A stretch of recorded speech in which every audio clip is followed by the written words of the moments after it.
Isuk-isuk harita teh manuk ricik di sarada bari ngiciskeun jangjangna. Lembur Jatisari nu aya di wewengkon Sumedang pangeusina geus pada harudang tina sarena. Masing-masing pada tatan-tatan geus ngalaksanakeun pancena sewang-sewangan. Di salah sahiji imah panggung nu kawilang resik bersih katingali aya lalaki ngora nu make baju kampret bodas jeung pangsi bodas. Muntreng ngobrol jeung pamajikanana nu kawilang awewe ngora tur mibanda rupa nu geulis. Jadi Kang Wikarta teh rek ngiring ngaluhan pangangkirti Arminta pupuh lembur teh Kang? Bener Ningsih. Sabab ieu mangrupa kasempatan nu hade gesan sawala atawa rempagan ku ayana gangguan keamanan anu beuki dieu teh beuki harengheng karasana. Ningsih niteup antep ka Wikarta nu jadi salakina.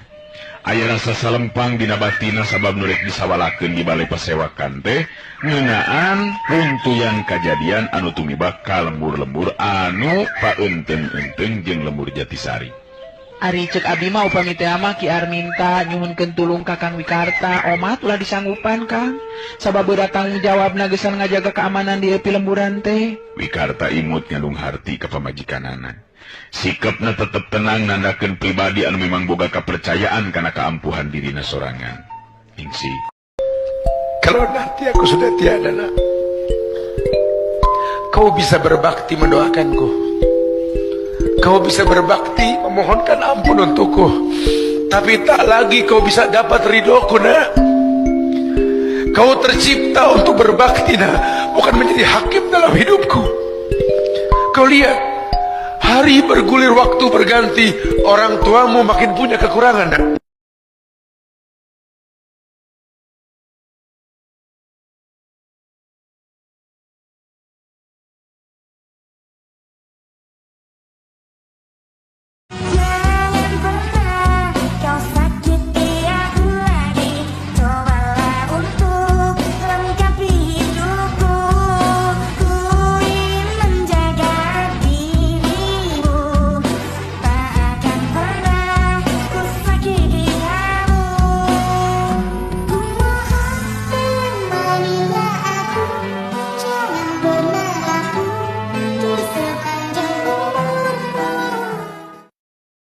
Pesan Habib Lutfi, obat dari segala macam penyakit.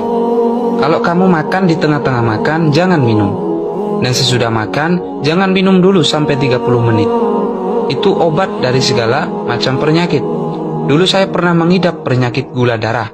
Periksa ke dokter, disuruh diet, tapi saya tidak betah. Kemudian saya sowan atau main ke rumah Habib Lutfi, diijazahi atau diamalkan seperti di atas. Jangan minum sesudah makan sampai 30 menit. Lalu saya tanyakan kepada santri di sini yang menjadi dokter, apa benar itu obat dari segala macam penyakit? Dia jawab, betul. Kenapa tidak disampaikan ke orang-orang? Jawabannya, kalau semua orang tahu, nanti kan tidak ada orang yang sakit. Jangan memaksakan ke gunung dengan peralatan terus dibilang, karena aku nggak punya modal, kan bisa minjem. Ibaratnya jangan membahayakan diri sendiri, jangan membahayakan orang-orang di sekitar kita. Karena di hutan itu seorang bijak bernama Galidoni Kara ya, pernah berkata bahwa alam mengandung bahaya, manusia mengundang bahaya.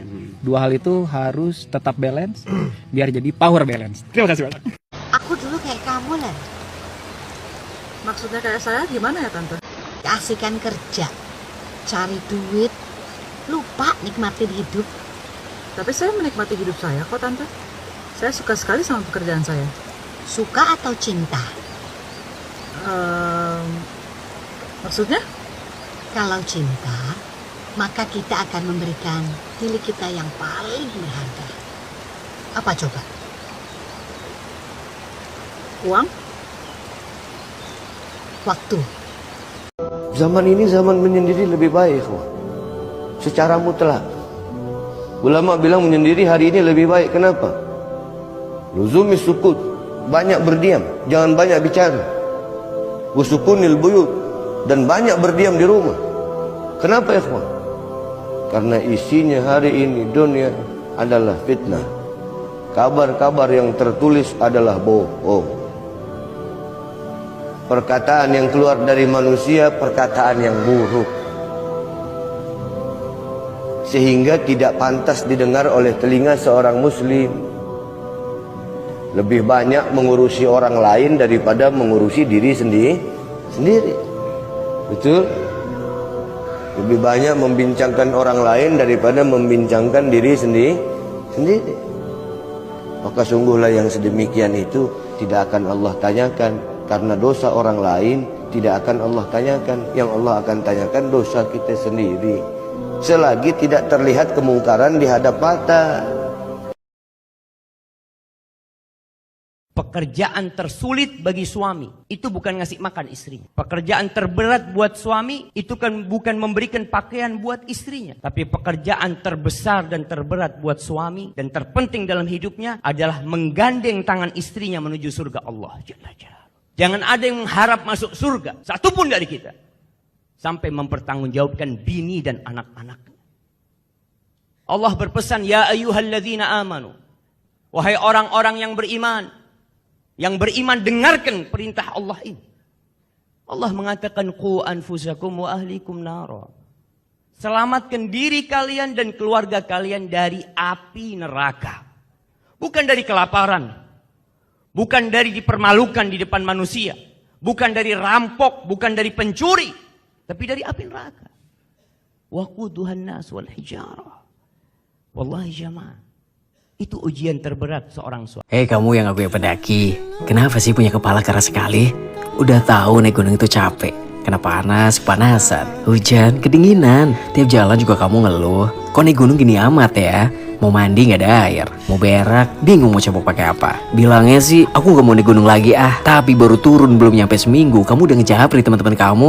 Besti, minggu ini kita naik gunung apa lagi?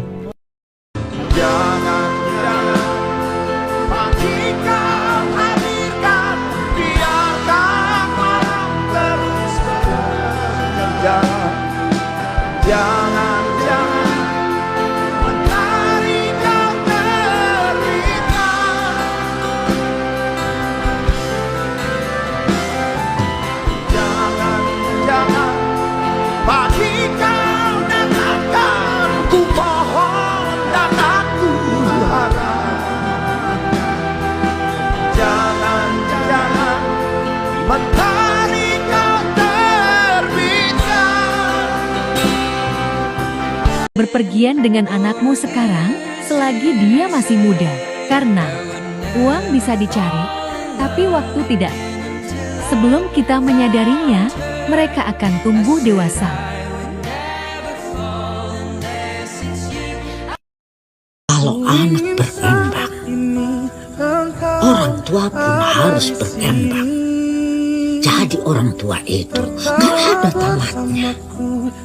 Harus belajar terus. Kebayang apakah Anda rela di saat anak Anda meniup trompet lalu dicabut nyawanya oleh Allah? Apakah Anda rela jika Anda di sebuah alun-alun lagi berhura-hura lalu dicabut nyawanya? Alangkah indahnya jika putra-putri Anda, semoga panjang umur, ada seorang anak hadir majelis lagi menyebut nama Allah, kemudian dicabut nyawanya. Allah.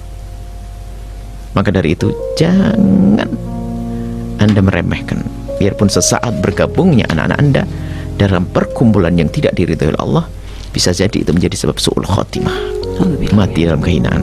Maka ayo kita waspadai anak-anak kita, jangan perkenankan mereka ikut dalam acara-acara kegiatan yang tidak ada hubungannya dengan Allah dan Rasulnya, apalagi itu ada kemaksiatan di dalamnya. Merayakan tahun baru Masehi dengan cara yang Masya Allah itu membahayakan sekali. Takut anak-anak kita tiba-tiba na'udzubillah. Semoga Allah menjaga anak kita, menjaga iman mereka, panjang umur dalam taat, sehat walafiat.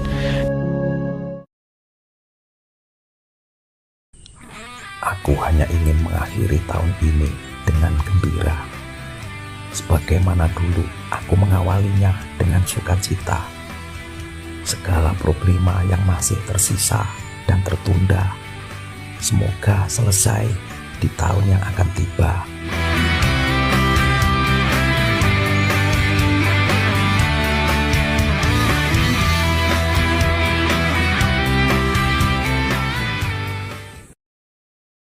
Ini cerita tentang anak pertamaku yang harus selalu menjadi standar dan contoh bagi adik-adiknya, yang di pundaknya terdapat harapan besar dari orang tuanya.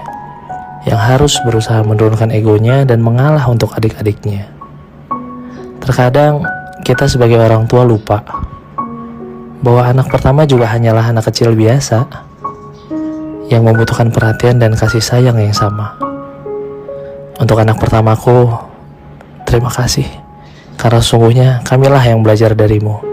Karena ketika kamu lahir, kami juga lahir sebagai ayah dan ibu untuk pertama kalinya.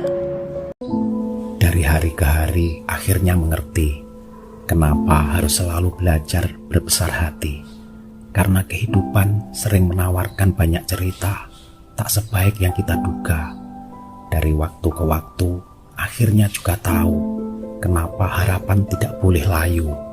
Karena kita tidak pernah tahu kabar baik dari masa depan bisa saja lebih dari yang kita bayangkan. Ini ada informasi terbaru dari BMKG atau Badan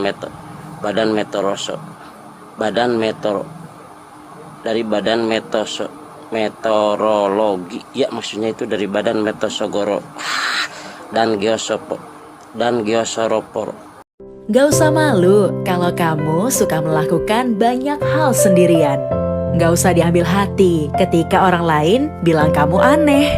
Karena buatku, berani sendiri adalah salah satu bentuk mencintai diri. Bayangin, kita tidak bergantung pada orang lain untuk membuat diri kita merasa utuh dan lengkap. Tidak bergantung pada orang lain untuk membuat diri kita merasa dianggap. Rasanya, diri sendiri saja sudah cukup. Gak semua orang loh bisa nyaman dengan dirinya sendiri. Jadi, kalau kamu salah satu yang mampu, kenapa harus malu? Izinkanlah ku kecup keningmu, bukan hanya ada di dalam angan. Izinkanlah aku kenal sejenak perjalanan, sejenak